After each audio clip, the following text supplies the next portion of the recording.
Welcome to Something to Talk About, where I take all this gear that I've accumulated over way too many years of podcasting and I put it to a good cause. And tonight's good cause is the Princess Margaret Cancer Foundation, and we'll talk a little bit about the significance of that a bit later.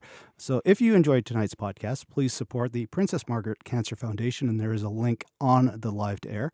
And welcome to another episode of Something to Talk About. And I'm actually quite thrilled right now because as someone that has heard this name for the better part of, the last decade and then some, to have him in the basement for a recording of this is pretty cool. We have 13-time Canadian Superbike champion Jordan Szoke. Jordan, introduce yourself properly, because clearly I messed it up. Well, that sounded pretty good. I forget how many times I've won the championship sometimes. Well, I know the Baker Dozen is something you've been playing with in terms of marketing. Yeah, Is that still the case? So it's still 13? Yeah, it is. Okay. Yeah. No, they're, the painters are right now with the new helmets are making some cool Baker's Dozen things and on our banners and things. I stay out of the creative department that way a little bit, so I let them run with it. Those minds are better than mine for that and making it look cool. For me, I never really keep track of all the success. I kind of reset. I've always said that, reset every year and start over, and this is a new year. It's a new championship. What's happened in the past is the past, but it is nice sometimes to sit back and look at all the success and championships. But like I said, every year is a new year. I'm basically starting from zero again. Well, and I think that's true for life. Every day is a day that, your successes of yesterday were yesterday, right? Ask any salesperson at the end of the month how they feel about, their quota being reset the next day, right? Yeah. The thing that I like about the point that you're saying is you are an all-time winner. Okay, now we live in Brantford. This is a city known for a certain individual with some significant world records or Canadian records in your particular case. I honestly don't think some of those ones will ever be beat. Like, if I'm not mistaken, one of them is 10 in a row. Is that correct? So I back in the day, racers used to compete a lot in two classes, in motocross and road racing. What I do. A lot of people used to do that. And then eventually it just became down to one class race where you would ride one or the other. So at one time I'd won 5 in a row in each class. So I was 10 championships in 5 years. Wow. And which is unheard of, right? Yeah. And because in sports, especially motorsports, sometimes it's not your fault. No. Right? Someone can hit you and take you out. Your bike can break. And it's the littlest things that can take you out of a race. The 5-cent part. Yeah, exactly. And so there's so many variables with weather and like I said, bikes and other people out there. So to have that success, to be that consistent for 5 years in both classes is just unheard of. Now, that was what, the pre-08 timeframe? What was the years of those 5 years? It was 2006 to 2010. Okay, so you were with 2 different bikes during that time frame, if I'm not mistaken. It was Kawasaki from 06, 7, 8, and 9, and then Honda for 2010. And then I had in 2010, I actually, in the one class, had a perfect season, which is another thing that's never... Now, that's what, 5, 6 races these days? What was it? What was the schedule like? 7 races. 7 races. Yeah, 7 nationals. And then there's a lot of double headers, or does that include double headers as individual? Yeah, how does that typically work? Yeah, I'm trying to remember back. Yeah. It's 9 years ago.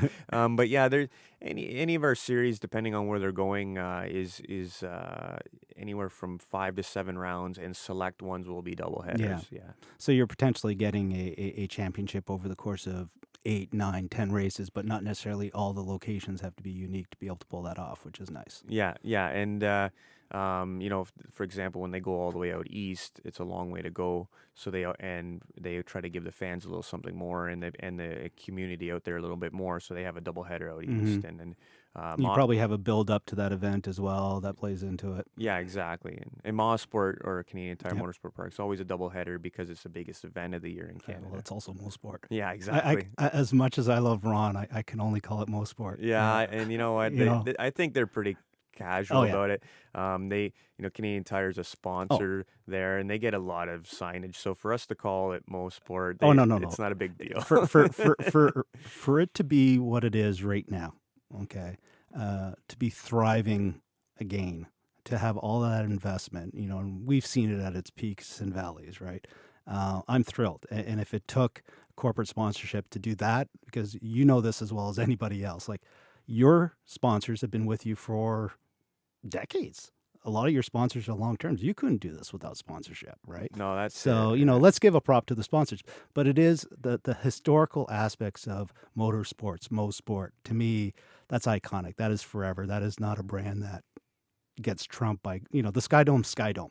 Yeah, Regardless of what it's called, right? yeah, A bit of exactly. a tangent there. Yeah, But the reason I bring it up is to do, as you say, a perfect season. That's, potentially 8 races, a back to back to back to back to back, where, during that decade, you've seen a lot of people come and go that have been contenders, I'm sure. To be that guy all this time, if you were in Europe, the conversation would be completely different. You wouldn't be in my basement, I guarantee you that. yeah. I mean, obviously, Europe is it's a different world. In Canada, we have a winter, Mm, and B, that big, long yeah, winter. and B, such big distances between cities. Yeah. So in Europe, motorcycling is huge. It's bigger, as big or bigger than soccer right now. Hmm. It's actually MotoGP is almost bigger than F1 right now. Hmm. The way that sponsors and fans are thriving to that series right now, it's so competitive. With 10 guys going for the win in the first race, so it's a very huge series. Unfortunately, North Americans or Canadians especially, it's very hard for us to get over there. No, it's not Uh, a cheap thing to get into well, either. we don't bring anything to the table. When you hire a Spaniard or an Italian Mm, or a British rider, that you have the support of that country, and yeah. that's where it is. And obviously, motorcycle sales are big over there because the only way to get around those small cities is on a Hmm. bike. And so, our biggest market in Canada is Quebec. Yet they're only allowed to ride. If it's a nice warm day here today, for example, I've seen Mm, a couple bikes out. You can't ride in Quebec. It's no. illegal. Most people don't realize that it's illegal to ride there. So that's it. There's the obstacles Now, here. I want to understand illegal until a particular time frame because Yeah. of the winter Yeah. tire laws and all that, Yes, right? exactly. So it's not just the tires that you have on the car; they are actually banning bikes until a particular time. Yeah, which is Really? I see. I'm ridiculous. from Quebec, and I didn't even know that. Yeah, it's ridiculous. If you have that, like you have that odd hot Yeah, day, and people go ride, yeah. and You've so got the insurance on the car on the bike all year round in many cases, yeah, anyways, right? yeah. So Oh, I get it because, like I said, I've seen Quebec winters. I know when you need true winter tires and when you can get away with all season, and yeah, yeah, I understand it. But yeah, I would hate to have the opportunity to not go for a drive on a nice winter day. Now, granted, I do it with an A pillar and with 4 wheels, but yeah. yeah, So in Quebec, for example, it's the biggest and best show of the motorcycle mm, show circuit in the winter because they're so pumped about riding and they're not allowed. But in the summer, when we have races there, we have small attendance mhm. because they're out riding. The bikers They are don't out want to right be at the track, now. right? So it's kind of a funny Now situation. we've had this conversation on a related topic, indoor flat tracks and stuff like that. Do you think that might come into something like that? Is there a scale of an indoor cap? I guess it'd be impossible to do something like that unless you go oval, right? Yeah, and like indoor road racing is almost impossible. Yeah. You need such a big thing. But there's mini series, and the indoor flat track now has a venue in Ancaster. Tonight's the opening Hmm. night. In Quebec though, the ice racing is very big. Both snowmobile and Mm. motorcycle ice racing is huge in Quebec. So the motorcycle industry is healthy in that aspect, and it's doing well for sure. You bring up winter bike racing in Quebec. Obviously, I'm a huge Villeneuve fan, so the idea of learning how to race on a skidoo and go into the Formula One. When you're on a bike, let alone the fact that you're on a bike, because like I said, I'm a 4 wheel kind of guy on ice. Walk me through that because I saw the photos and I'm like, spike tires, I'm assuming? Yeah, so Okay. there's a bunch of different ways you can go about Yeah. it. We run. I actually ride on one of the smaller studs. I don't use the bigger ones. I'm not competing. I'm more. So you do this for fun, or is Yeah, this a for timed event? it's I do all the ice riding just for fun and training. Hmm. And I ride with the best guys, and I ended up being out there with the best guys in Canada anyway, so it turns into a Yeah, race. yeah. But in Picking up the rental car turns into a race. yeah, exactly. But no, the traction and the forgivability, believe it or not, on the ice is better than any other side. So Really? if you rode like I rode on the ice, if you rode like that on the pavement Mm. or in the dirt bike or on a flat track, you'd be crashed. Mm. You'd be dead. It's so forgiving. You can slide and save it, and the traction level is so predictable. So most people think ice slippery, but actually ice It's very consistent in very its slippery. consistent with the studs Yeah. and the traction. Obviously, we're leaning over so far. You can see in all those photos. It's fantastic. And if you do fall, because it's ice, you usually just slide. So Mm-hmm. the risk reward factor is awesome. One of the things that I learned back in the go-kart days was in some cases you want to be ejected from the go-kart. Is that similar with a bike in that you do not want to be along for the ride if something goes bad? Oh, for sure. You want to be as far as away from the motorcycle as possible. A lot of people have been killed by, you go into an air fence, it saves you, but Mm-hmm. then the bike comes in Mm-hmm. and hits you and At kills you. speed, yeah. Yeah, so you want to be as far away. When you hit the ground, the first thing you're looking for is where the bike is, and then make sure you're not near it. Yeah. Yeah, no, because I've always wondered, in that type of scenario, and it just makes sense to me. And once again, I'm talking from someone that has the benefit of a roll cage or A pillars in a day-to-day drive. I couldn't fathom. Just put it in context.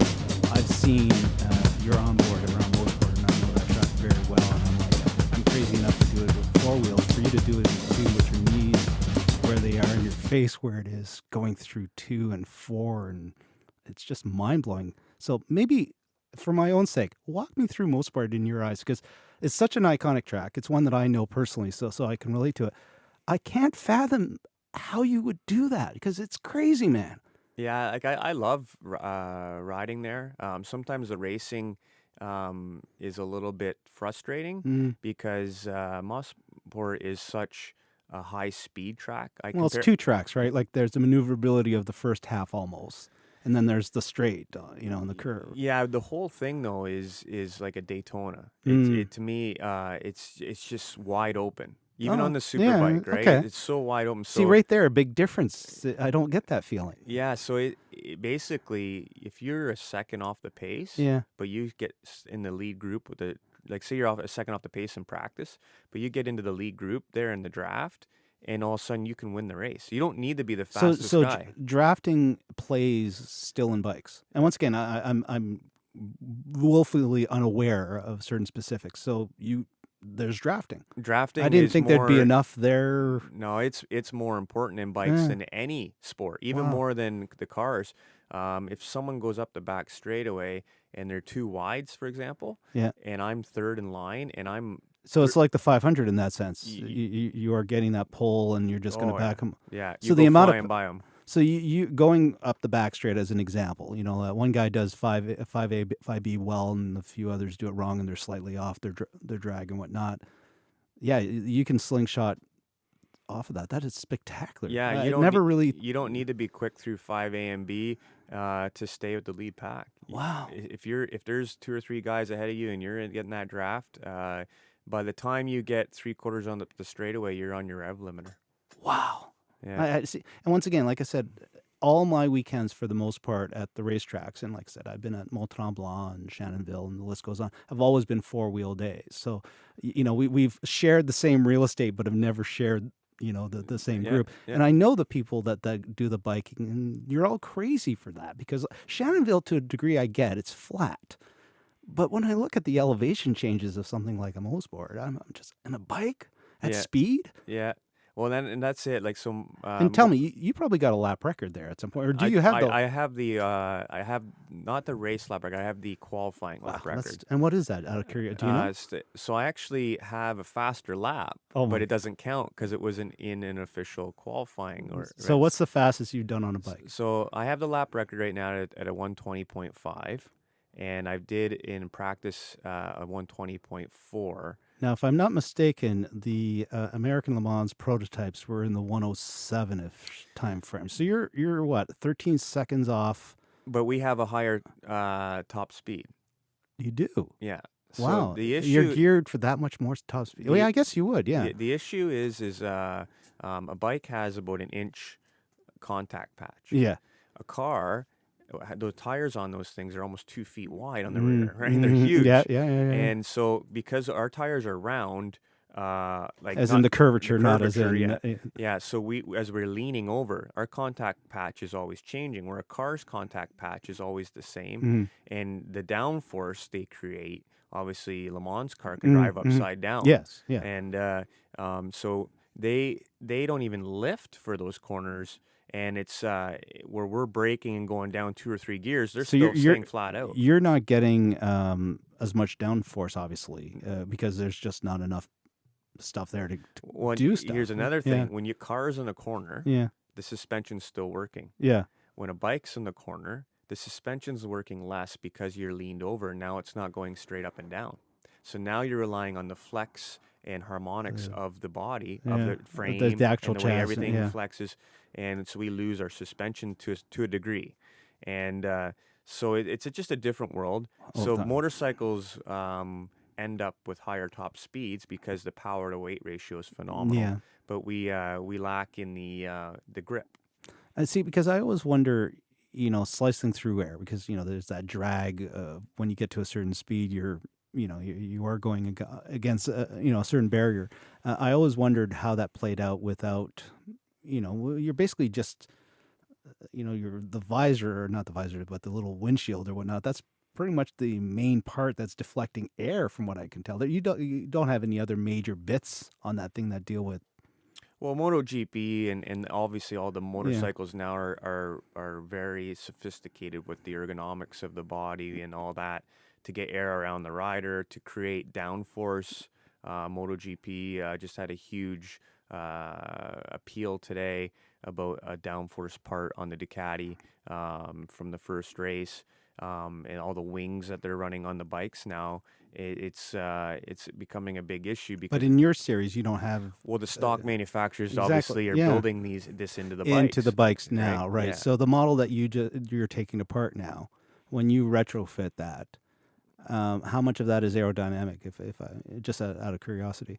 Well, a lot of it is obviously the bodywork. I think Kawasaki is the bike itself is state of the art. I think the bodywork is a little behind in the aerodynamic department. I'm sure they'll make some changes in the next few years. And now, are those bits that you're allowed to modify at this stage, or do you have to stay? No, not with that, right? Okay. So with the Superbike rules, they have to work on what comes on the bike. So if you look in World Superbike right now, Ducati's been winning, where Kawasaki has been dominant, and I think a lot of it is coming down to the aero package on the bike. And Ducati's released a new bike with all these aero bits on it that's sold to the public. So that's how their argument. So I would imagine Kawasaki in the aero department, you'll see that in the future.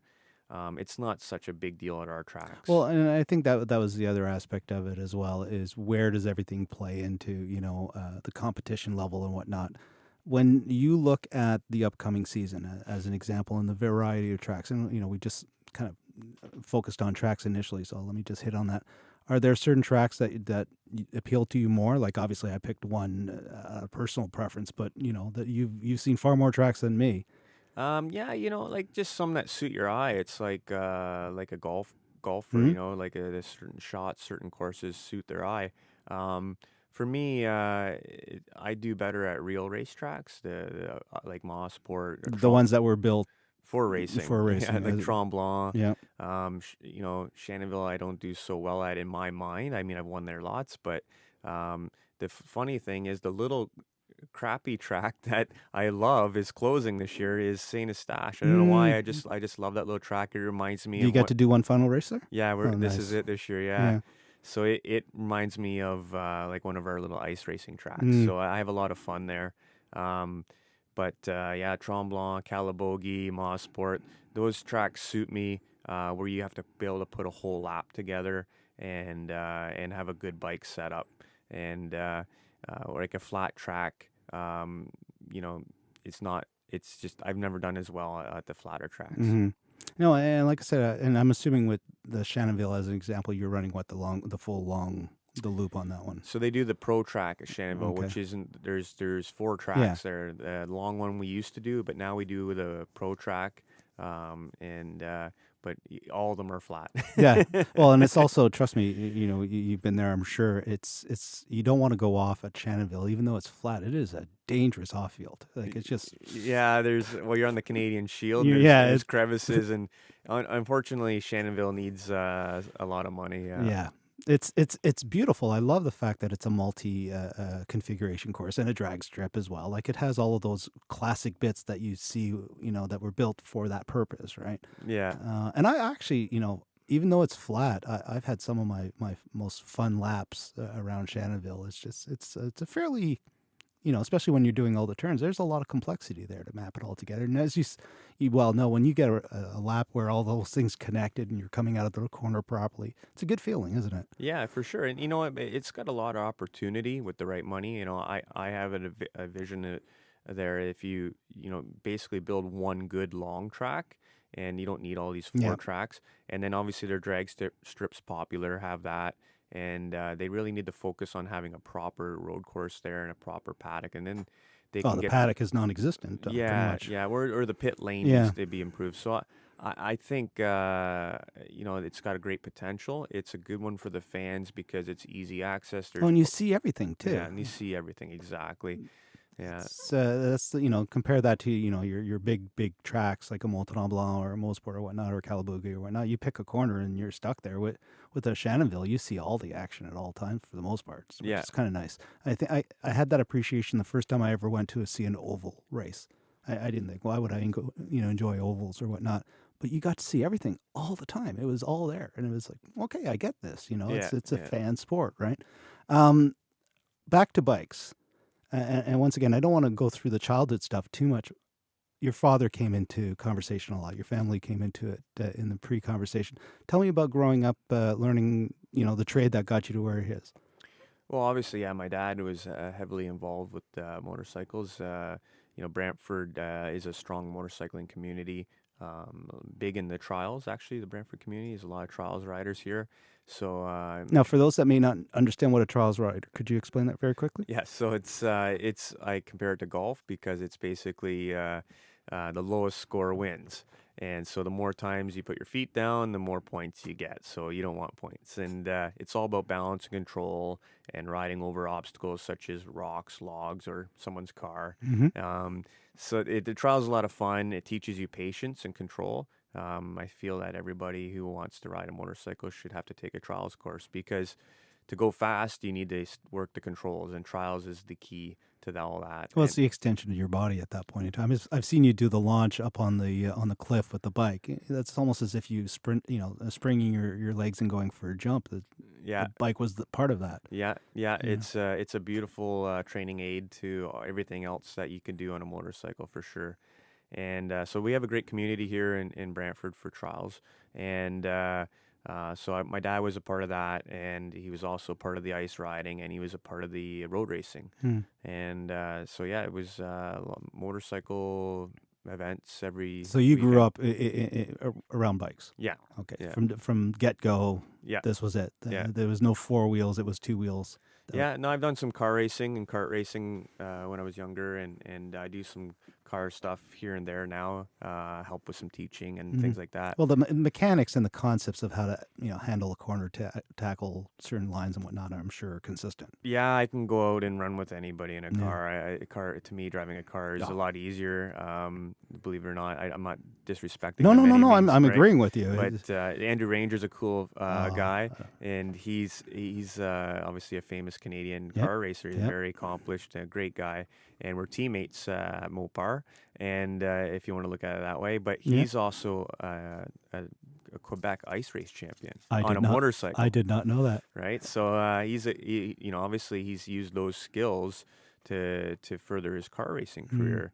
And most motorcycle guys who get into car racing are very successful. Mm. Very, very. I mean, all these MotoGP guys test F1 cars all the time, and they're just as fast. Well, the one thing that when I did the Formula 2000 at the smaller Mosport, the development track, the fact that I could see the apex through the axles and the wheel, as opposed to in a car where you're kind of blinded to where the wheel is relative to the corner, it gave me an appreciation one step forward to that of what a bike would feel like when you're going through the corner. You're seeing everything there. It's like me taking my glasses off and, Yeah. working close up.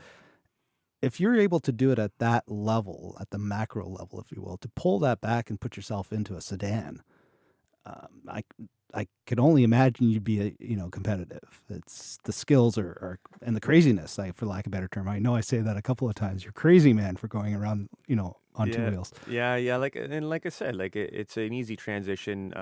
Obviously, we get in motorcycle riders get in cars, and we have no fear because there's all this metal protecting us. So all that nervousness is gone because you're like, I can hit anything, I'm gonna be fine. And then just because you have to be so precise on a motorcycle, there isn't any forgiveness because the contact patches are so small. A car, you can slide and get out of it. Motorcycles will spit you off. So to get into a car, it's much more forgiving than a motorcycle. It's an easy transition for me. Like I said, I've driven some cars with some fast drivers and blown them away. So I would love to make that transition, as I'm getting beat up and older. But it's tough. There's not a lot of opportunity out there anymore, especially in the car world. It's really a rich man's sport, unfortunately. If you look at Lance, he's doing a great job, our Canadian, but his dad bought the team. So it's not to take anything away from him, No. but car racing is a very rich man's sport, and the unfortunate part of motorcycle racing is it's going down that road too. Yeah.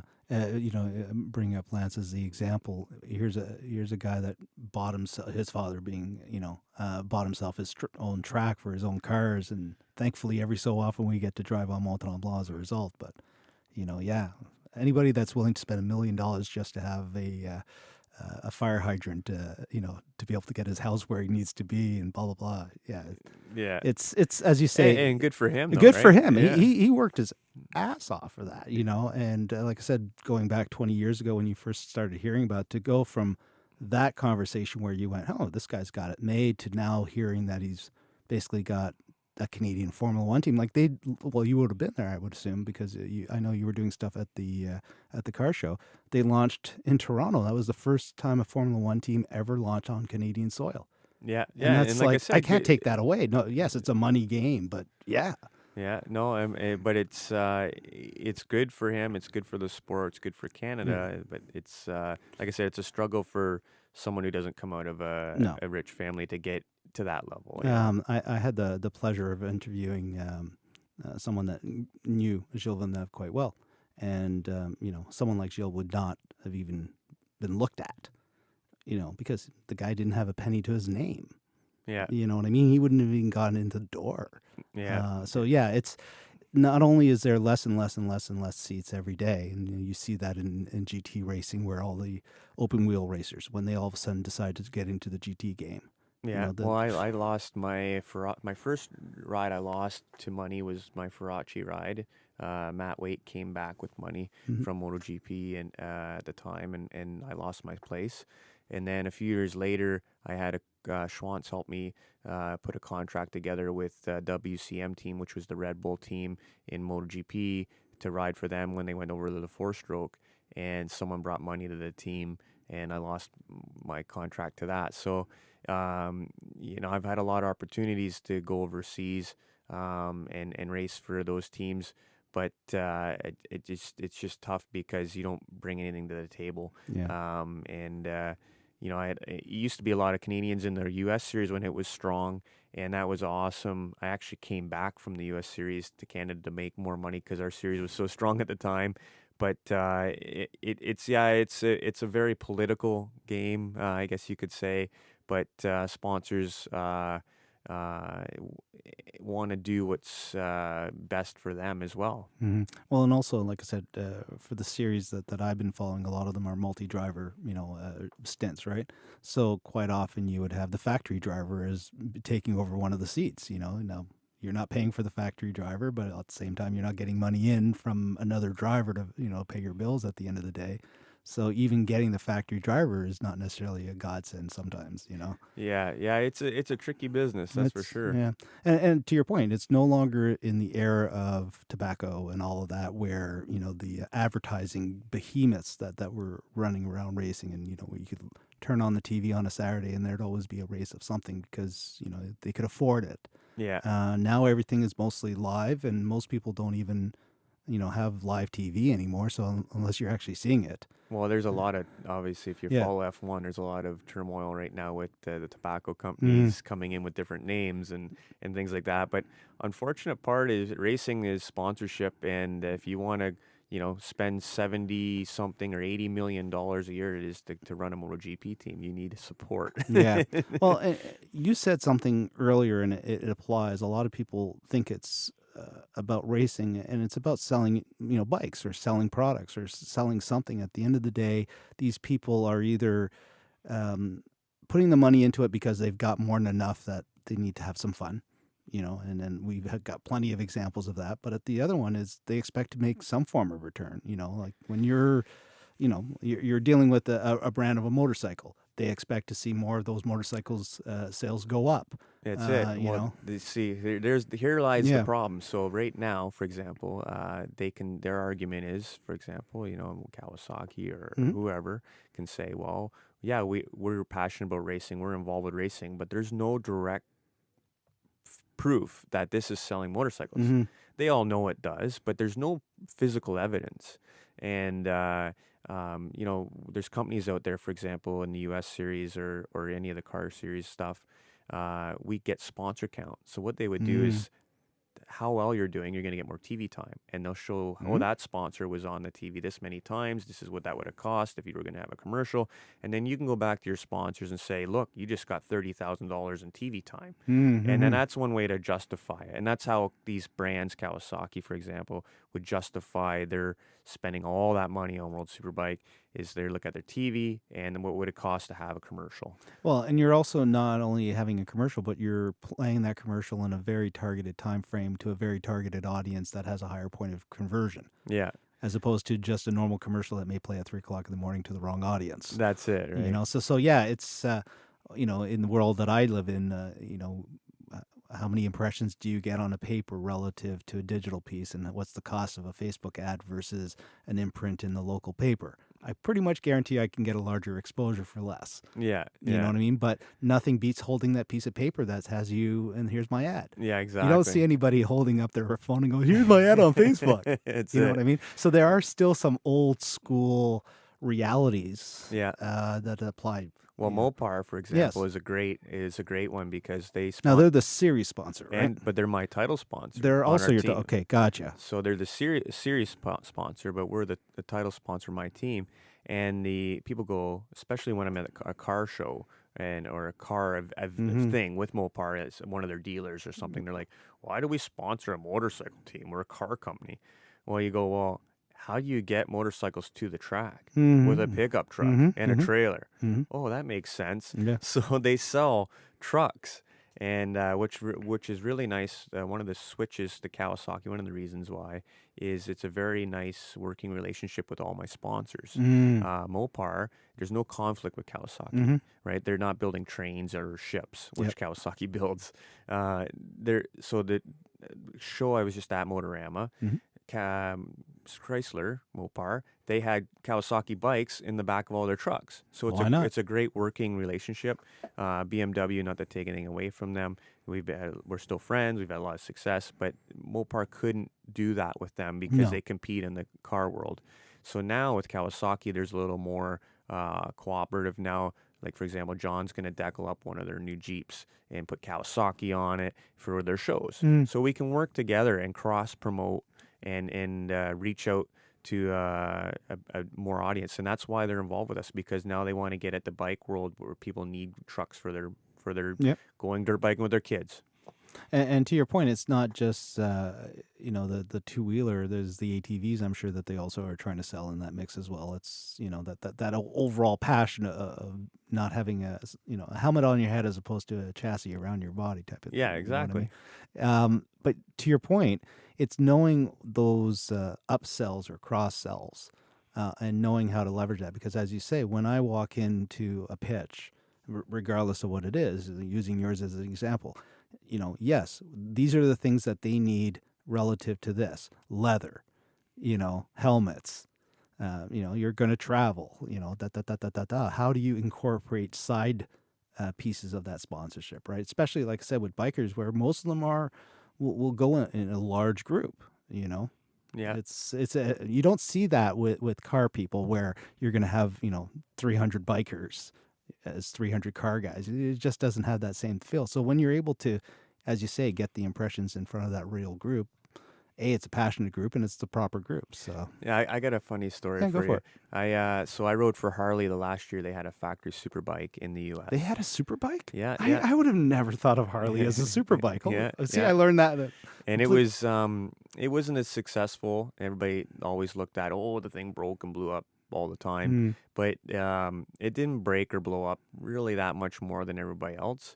It just wasn't as fast as everybody else. And the chassis was fantastic, actually. It handled really well. The characteristics of the engine was awesome. They were just down on a little bit of power, and the bodywork was really, really bad. Back to the aerodynamic part of it, everybody else had a big step on them. Especially at turn 1 at Laguna, where it's over a hill wide open and you're leaned over. The bike would lift up like a sail, and I would have to roll out of the throttle where everybody else was able to hold it wide open. I know that corner. So right, yeah. So turn 1 is actually not really a turn; it's a straightaway, right? Oh, yeah. And so I was riding for Harley the last year, and they were a great company to ride for. It was a very nice time, and we had a great team. And we were at Milwaukee, which is Road America, which is one of the best tracks in the world. Track. It's beautiful. Yeah. And one of my favorite tracks in the world. I'll be honest with you, I really like it. And so it was a rain race, and I was charging towards the front, and I'm convinced I would have been on the podium, right? Which was a big deal back then, because there was 14 factory bikes on the grid, and then the privateers. It was at the heyday. And you were running as a privateer back then. We were running as a factory privateer. Because I didn't think that Harley was a full-blown... Well, they had 2 factory riders, and I was the third. Gotcha. So we were still factory, but we're considered factory privateer. So we were like you had the spare parts. We were the third rider on the team, basically. So it was raining, which is an equalizer, as we all know, and I was charging to the front, and I crashed.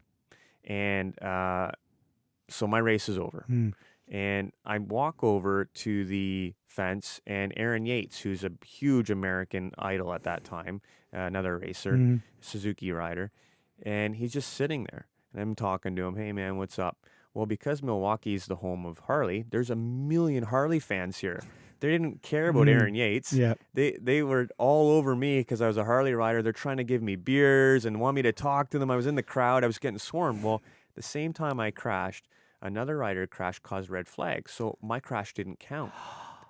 So my crew's trying to get through the crowd to get me back to the pits for the restart, and they couldn't get at me. And here's this superstar, Aaron Yates, nobody wanted to talk to, and they all want to talk to me because I was wearing Harley leathers. So it was such a great feeling that they are so supportive of the Harley, no matter where it was finishing. And anyway, I made it back to the pits. They couldn't get my bike back together in time, so I had to start from the back of the grid, and I still made it to 7th. So I think if they would have got through that crowd quicker, and I could have got back in my starting position, I could have been on the podium that race. But anyways, a funny story about the support of the bikers in the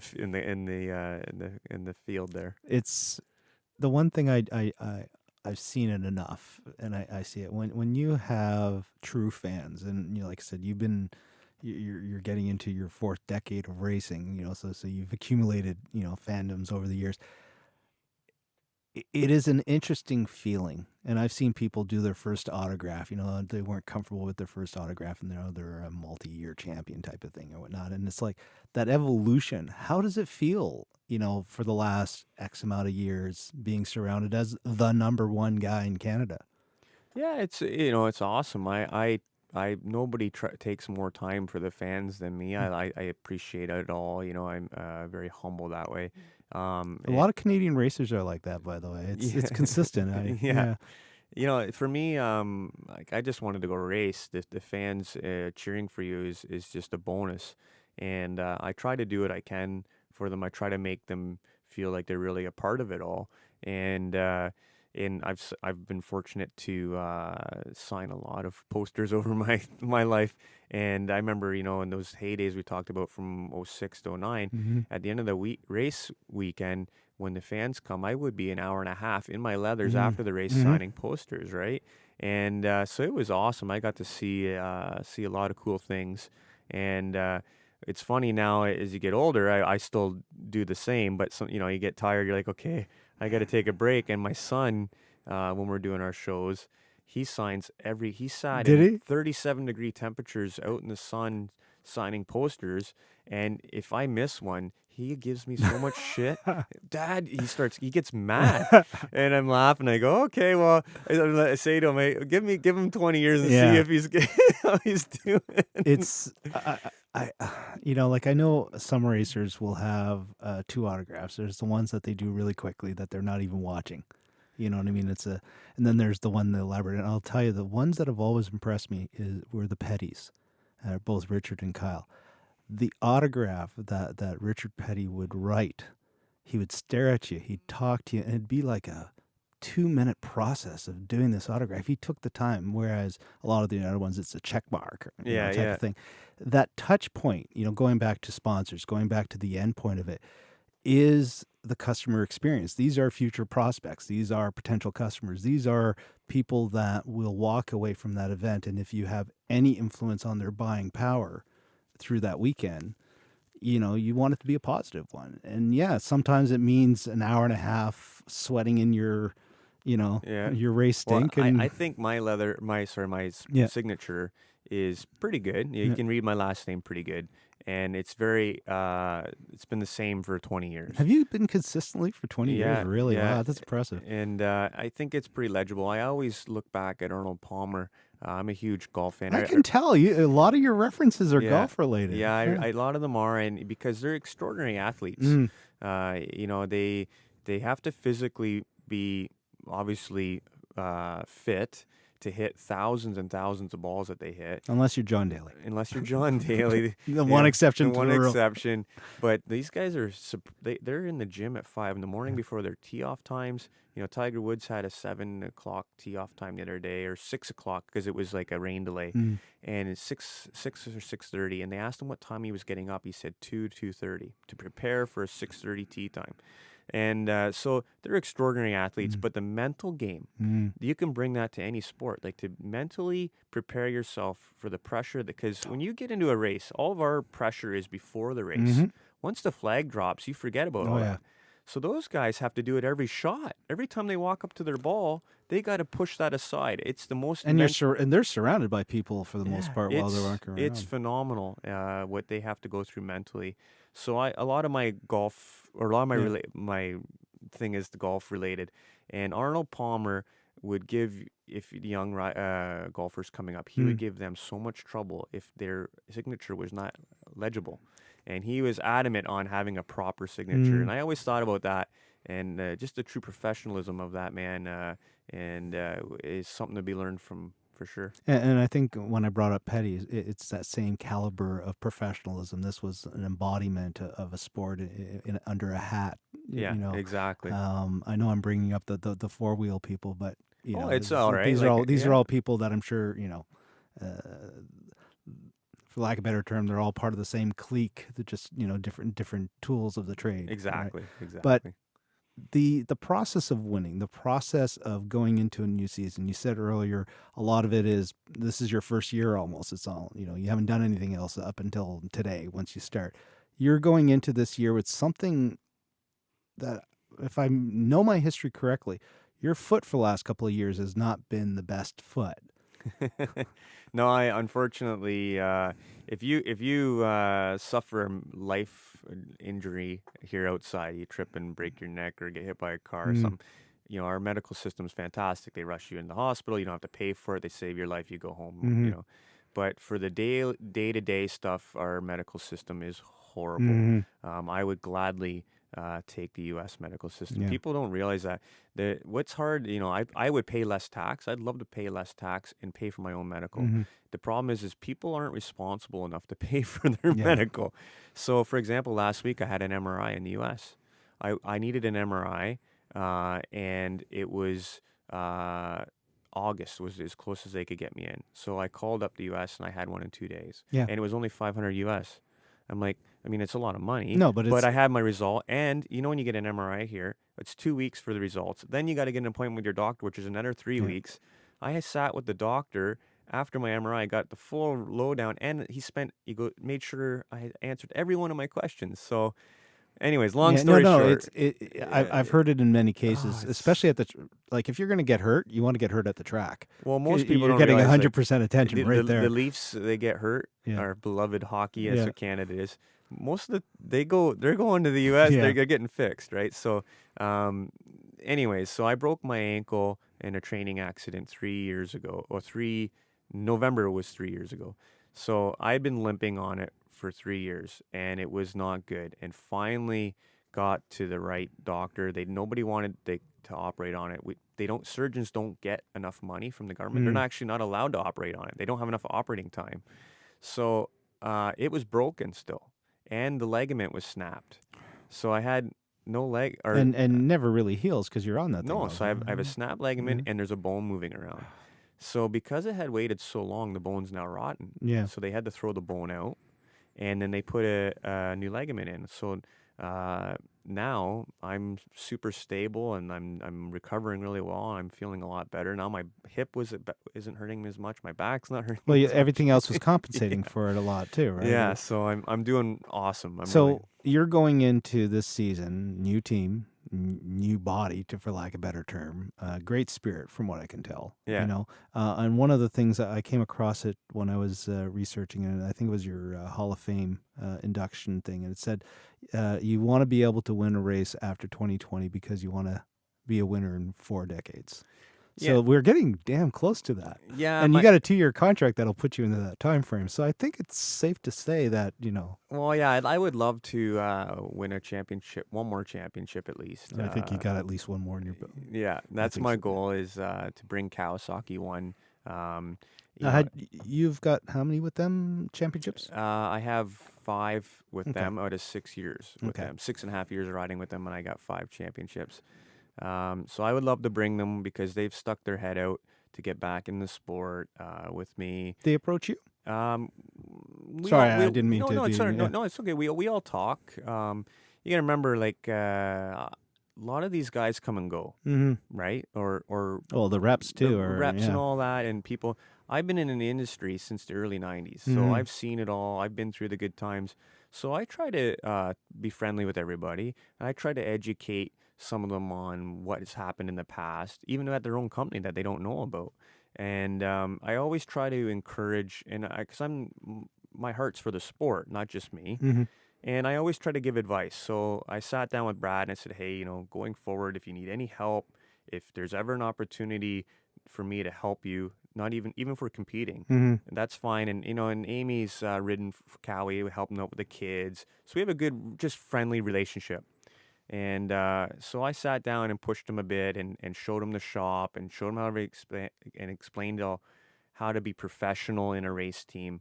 I think they were lacking some professionalism with who they were involved with, Mm. and I wanted to bring that back to them because I basically educated him on how it was before his Mhm. time there. He would never He would never have experienced. experienced it. That I've developed all of my professionalism from how Kawasaki was running their team in the 90s and the 2000s. So I said, well, let's get it back to that. Kawasaki has always been a great fit for me. Mhm. Some riders suit certain bikes. I went from riding Honda that wasn't so good in 04 and 05. It was a bad bike everywhere in the world, chassis-wise. It was fast, reliable, but it didn't work perfectly. And then I jumped on the Cowie that a lot of people were struggling on, and I won. It suits my style. So obviously the BMW is a very good bike, but I always felt that I was struggling just to ride how I naturally wanted to ride a little bit on it. So going back to the Cowie, I was really excited because it's a bike that is always suited my style. You know, for 20, 30 years, Yamaha, Suzuki, Cowie, Honda, they all breed their ideas into these bikes. You can ride a bike that's 30 years old and it feels similar in some ways because that mindset doesn't change in the company. It's their DNA. Yeah. And so the DNA of a Cowie always suits me, and it's a great fit. You know, I buy my dirt bikes from them all those years. So we're always together. So it's a very positive going to the future. It's a stepping stone. Like I said, I can't thank BMW enough, but they're a small company, Canadian, where there's no future after racing. Yep. Where Kawasaki, there could be some future. Well, you're at a stage in your life now where, you know, you've got your side gigs, for lack of a better term, and your side events, and there's other passions in play. But as much as you're still thinking about now in terms of racing, you're already in that planning stage of what do I bring to the table for the next 20 years or whatever that may be. Yeah, Because at the end of the day, you still got a family. yeah, that's it. You know, and I want to stay involved. I love it, and you know, there's key sponsors, like you said, have been with me for decades. You know, Chrysler has been such a great sponsor, Mopar. I'm really hoping after my racing we can stay involved at some levels. I'm sure we will. Oh, I'm sure. And you know, they just we have good relationships with you know, Shoei I've been with for a long time. I'm back with Joe Rocket this year, which has been a long time sponsor over the years of my leathers. You And know, obviously new colors on the leather. yeah, exactly. So the bikes are gonna, and the leathers are basically before they were blue and black to match the Mopar theme. Now we have some Kawasaki green in there, and the green and blue looks fantastic Yeah, together. It's gonna look dynamite. It No, looks and really now good. you mentioned this at the beginning, the helmet.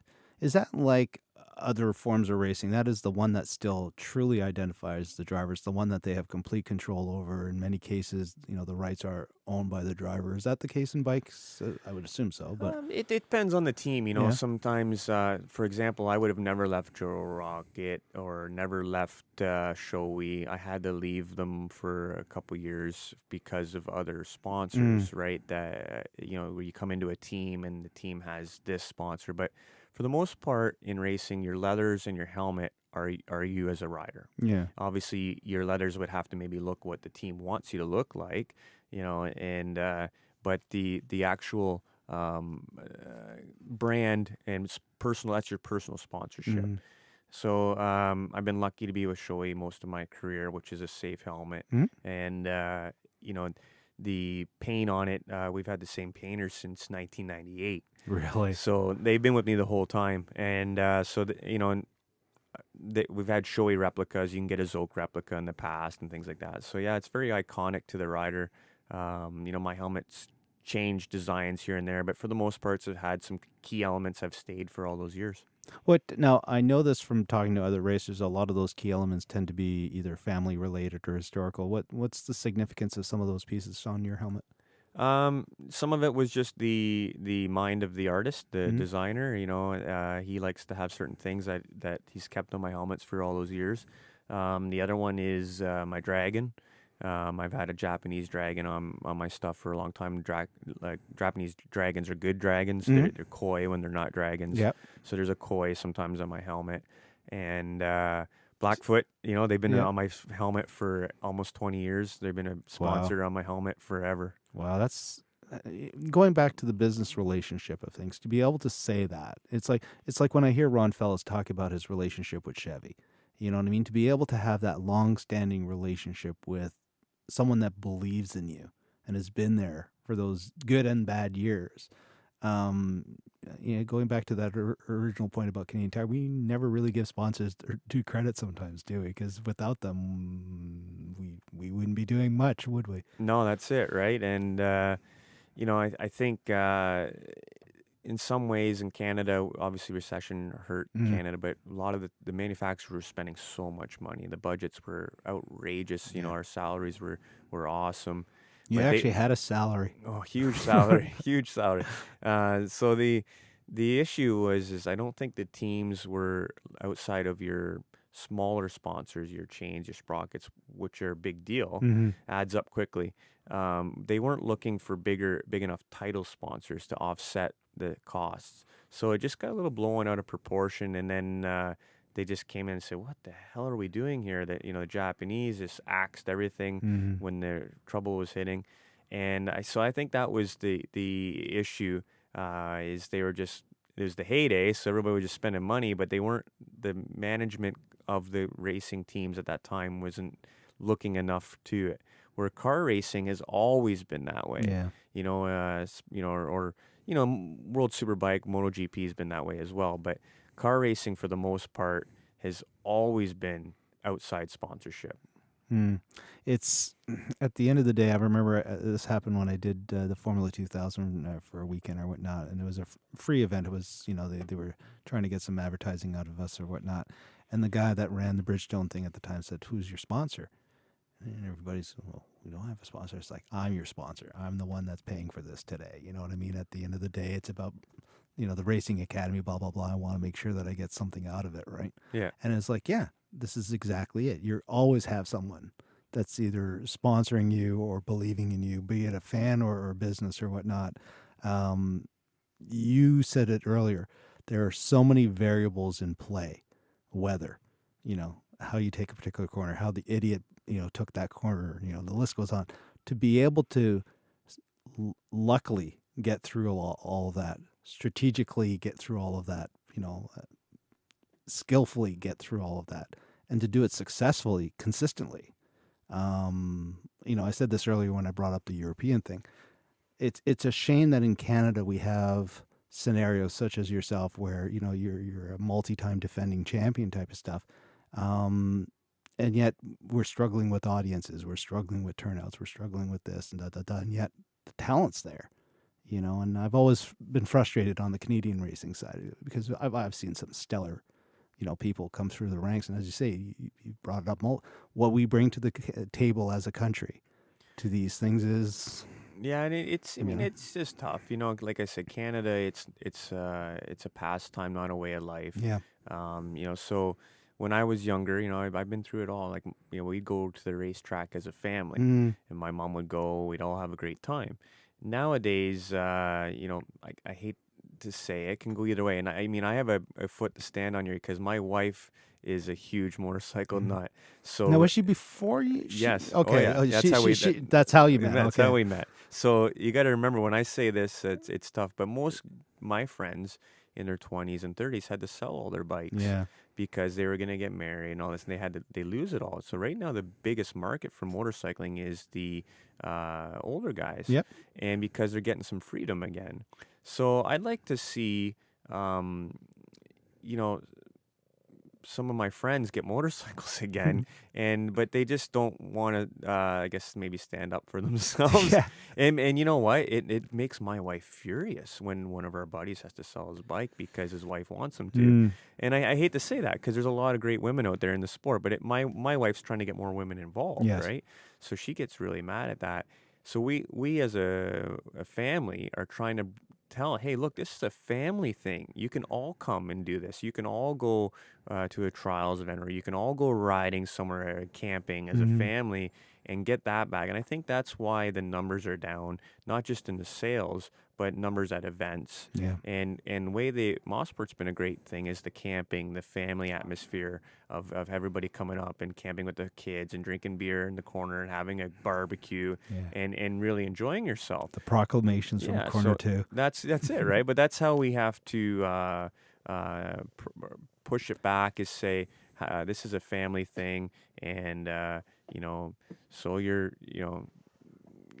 don't need to go to the keg or wherever everybody wants to go on the weekend. Why don't you go away camping with your family at the racetrack and have some fun, right? That was the biggest thing that I loved about being able to go to Mosport, because I typically would do the camping there. The lights would come down, the campfires would start coming up, and the hum around the track. It was, it's part of the event, as you say.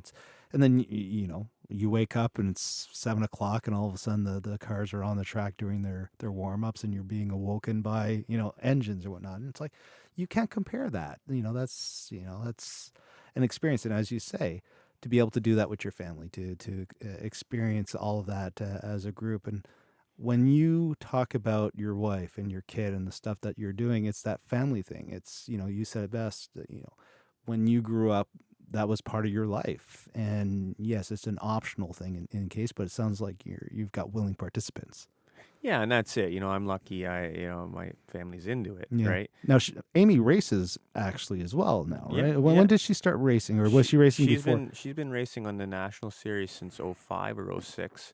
I can't remember exactly, but she's been on the national series for a long time. So there, how many times would it be the exact same schedule? Yeah. Yeah. Okay. Yeah. So how does that work from a family point of view? Because I know how hectic weekends are, especially when you're, not necessarily on the big teams where you're renting your own stuff and whatnot.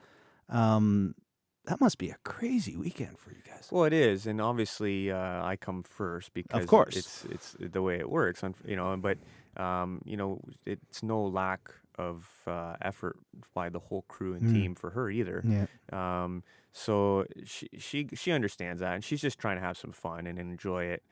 Like I said. Now, is she being crewed by the same people? How does that work? Yeah. Okay. Well, like it's we have an extra crew. Yeah. But they do all work together. Yes. So she's not in a competitive team or competing team or No. We all work together. Basically, like a 2-rider team. Basically. Yeah. Okay. So it's all working together. Last year was easy in some ways because we were all on the same bike. This year she's on a different bike again. So it's just a little different, but it's going to be an easier year for her and easier year for our crew with the bike she's riding this year. So. Just because of the complexity of the bike? Yeah, Okay. yeah. It's a really spec bike. It's the 400 lightweight class.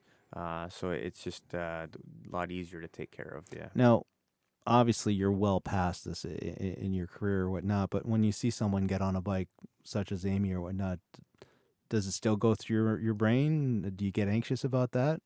Because it is racing. Yeah, for me, I would say, as you get older, the nerves get worse. As beforehand. Oh, you've also got kids now and whatnot. Your priorities and focus. Yeah, I mean that stuff doesn't bother me. It's more, it's just your nerves wear on you. I mean, when you're under the pressure, it's do or die. Yep. You win or you lose, right? If you're, as they, if you're not first, you're last. Basically, that all those years, the pressure just starts to wear on you. My favorite part of the weekend, is the setting up the bike, getting it to the point where it can win, going through all those procedures. I'm a smart rider. Some riders couldn't tell you how to check the air filter. You know what I mean? Like Marquez, for example, Marc Marquez, I'm sure he couldn't even tell you how to fill up a tire, but he's an amazing rider. For me, I have a very good technical understanding, and that's the key to my success. So I like to, I really enjoy working with the crew and the technicians on making the bike perfect as we can, and then getting it to that point. And then I love qualifying where it's just you. I could do without the racing, to be honest with you. Where you get out there, and I love So you're more of a solo one guy. Yeah, I mean, I even in the race, I push hard to put myself in the right position. But if I have any chance where I feel I can get away from everybody, that's my goal. But is there something to be said about, we were talking about drag and drafting and all that. There's something about fuel economy and all that where you don't want to be. Yeah, you want to save your tires, and obviously you have to approach those type of races differently. In Mosport, you want to be like, okay, chances are you're not going to get away from anybody. So you want to make sure you're calm and put yourself in the right positions for the end of the race. And once again, I bring this up. It's bad enough to see you go on board through Mosport, but to also do that in a pack and in drafting.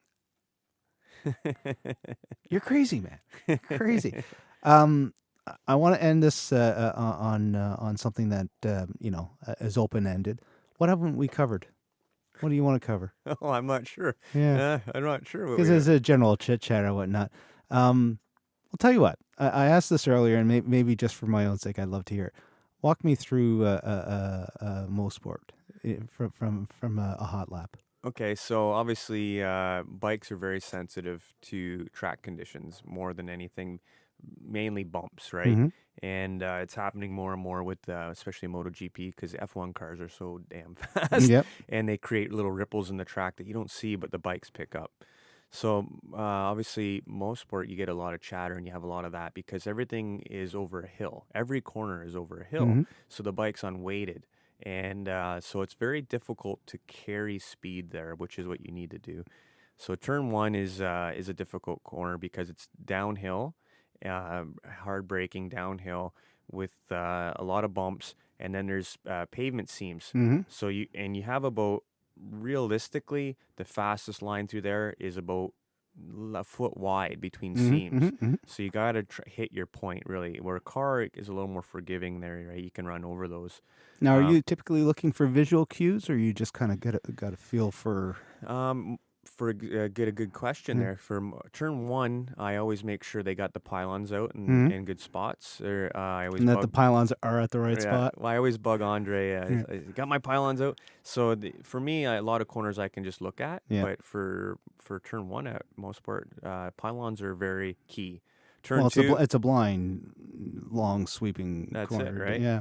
So turn two though is a visual and a Mhm. feel thing for me. That's natural. And turn two is probably my strongest corner in all of racing. I pass more guys in two than any other track. Um, you Now, know, you would have experienced two through the variations over the years. oh It's yeah. not as crazy as it was back in the day. Well, yeah. I mean, I had the lap record in 1999, which was the last of the old track, right? And it was narrow, especially turn four. Well, it's Very under the narrow. bridge Yeah, going under the down. bridge. Yeah. So yeah, turn two's Sterling Moss says it's probably the best corner in racing, right? It's a very unique corner because you got to pitch it in, especially on a bike. You got to lay it down on your knee before the corner. You're actually on your knee on the straightaway. Really? Yeah, You were prepping that much before, Wow.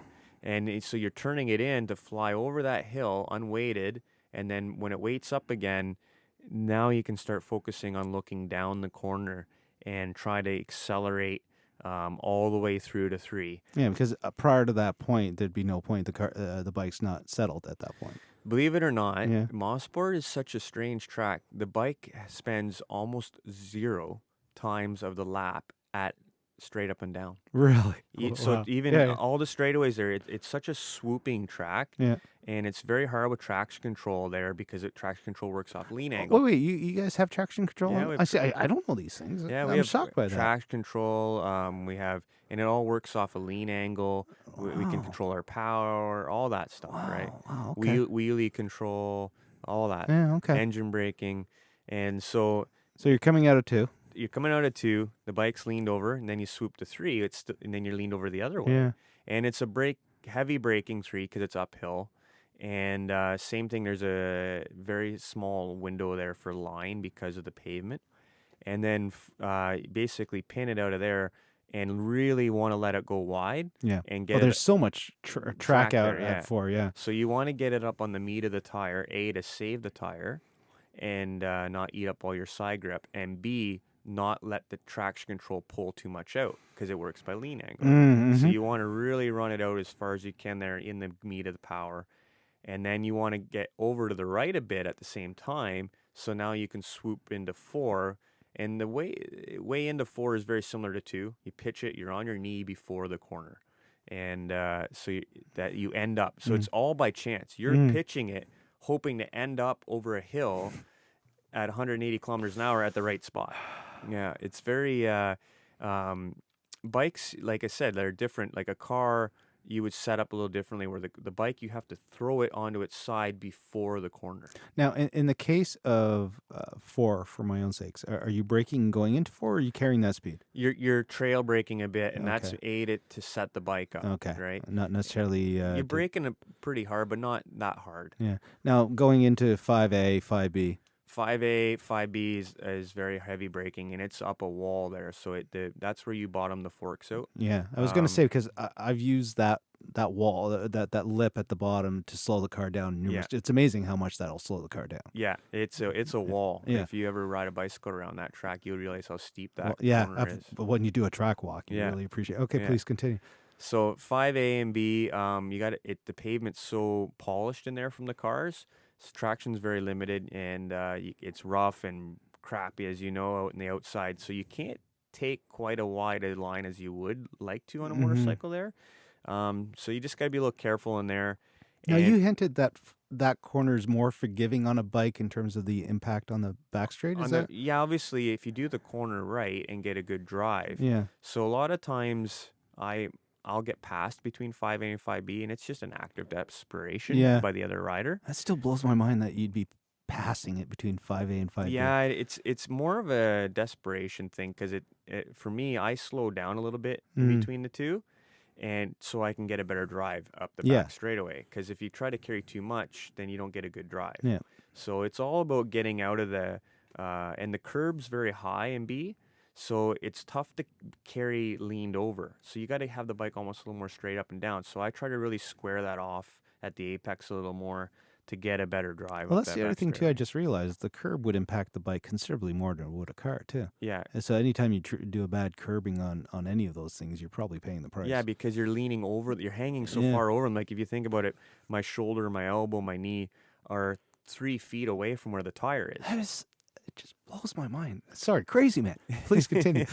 So coming out of one of the most iconic back straights, that's not a back Yeah, straight. yeah, it's a curve, Yeah. and so the second last hump before you get to Yep. 8, that's where you grab sixth gear on the bike, and usually I use sixth gear to bring the wheelie down because with fifth gear it wheelies over the hump, so I would bang. You're actually wheeling over the hump. You have to roll out of it there. Wow. Yeah, so the sixth gear right there, you use the shift to keep the front end down. Oh, okay. And then basically coming into 8, as kind as you go over the hump, and it used to be a lot bigger, as Yep. you remember.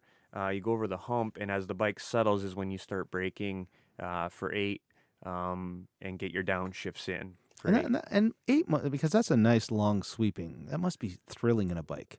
Yeah, it is. It's very hard all weekend long as you build up toward the race to get in there deeper and deeper and deeper. That's probably the corner that takes the most all week to get in properly. Now you're saying getting into 8, not getting into 9. You're talking like carrying, braking later and carrying speed in there. That's one of the corners I think that really you even until the race you're not even at your max there. Yeah, well, it is. Yeah, you're benefiting from being able to leverage that back straight for so much longer, relatively speaking. Yeah. When we're talking microseconds, those things do matter. But yeah, it's so going into 9. So turn 9 is obviously a big passing area in the race, and coming out of there to 10. So is there a lot of contact in 9, considering it's yeah. 9's a high contact area. Yeah. 10 is too, because you can try to stand somebody up there and get to the line. And obviously the pavement in those corners too is a little rougher and patched up. Most slow corners they get beat up, right? Yeah.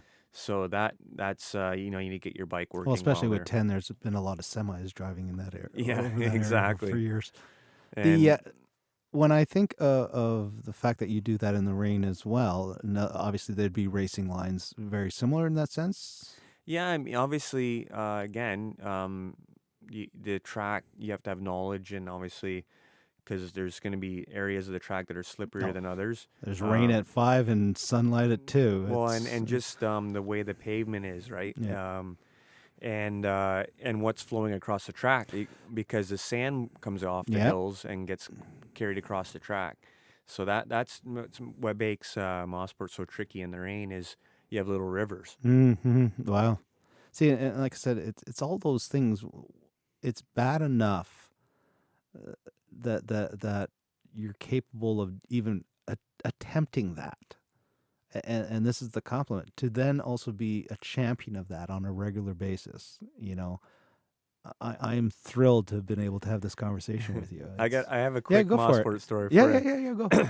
So I can't remember what year it was, 06, 07, 07 or 08.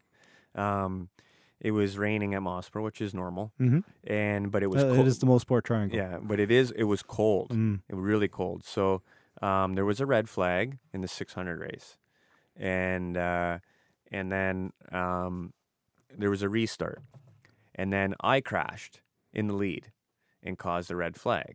So this is the second red flag. Yeah, but there was also another crash on the same lap that caused a red flag. So they let me start at the back of the grid. And Because that crash didn't count as a result. exactly. And this is the second red flag of the race, a 600 race. And I made it up to third. And there was another red flag. So now I got to start from third, and I won the race. And I was in my leathers, and I was borderline hypothermia at the end. I was in the trailer. My trainer was with me. He's traveled with me a lot, and they had me wrapped in blankets, and they were giving me coffee to drink, and I was shaking, and they had me like wrapped in blankets. I was so pale. I was so cold because I was in my leathers, soaking wet for I think the race took 3 hours. Yeah. It was unbelievable. And as you say, you get cool breezes. Yeah. But it was a cold day. Normally when you have rain at Mosport, it's hot, and right, but it was a cold one. No, I love the fact that particular location just throws everything at you. It's from weather to diversity from one part of the track to the other. And like I said, it holds a special place in my heart. But that's one of many tracks in the world. But like I said, Laguna Seca, the concept of taking the corkscrew on two wheels is just spellbinding to me. Yeah, it's pretty fun. Yeah, well, it's a spectacular corner too. It's in any case. I want to wrap this up because obviously I've taken up a lot of your time, and I thoroughly have enjoyed this conversation. So thank you. The charity, of course, is the Cancer Foundation, Princess Margaret. So if you've enjoyed this conversation, do donate. It is our way of promoting causes while giving you good content. So thank you again, sir. Yeah, thank you. Thank you.